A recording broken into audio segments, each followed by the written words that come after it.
Hello and আসসালামু আলাইকুম। কী অবস্থা সবার? আশা করছি সবাই ভালো আছেন। আমিও ভালো আছি আলহামদুলিল্লাহ। তো আজকে দুপুরে রান্নাবান্নাটাই আপনাদের সাথে শেয়ার করব।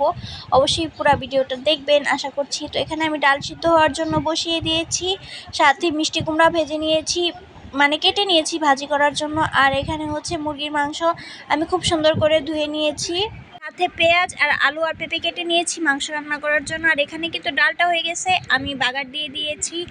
আর সাথে ভাজিটাও এখানে রান্না করা প্রায় শেষ। এরপরে আমি হচ্ছে মাংস রান্না করার জন্য এখানে খুব সুন্দর করে মশলাটাকে কষিয়ে নিচ্ছিলাম। আলু আর পেঁপে দিয়ে হচ্ছে আজকে মাংস রান্না করব অনেক দিন পরে। আর এখানে আমি মাংসটাকে হলুদ মরিচ দিয়ে একটু মাখিয়ে রেখেছিলাম। এরপরে এই তো আমার আলু পেঁপে দিয়ে মাংস রান্না করা হয়ে গেছে। এরপরে আমি হচ্ছে এখানে ভাত বসিয়ে দিয়েছি। তো সন্ধ্যার দিকে আবার একটু পিঠা বানিয়েছিলাম, আম্মু কাঁঠাল দিয়ে দিয়েছিল, ওই কাঁঠাল দিয়ে হচ্ছে বড়া পিঠা বানিয়েছিলাম। আমার খুব পছন্দ, আর সানায়াও খুব পছন্দ করে।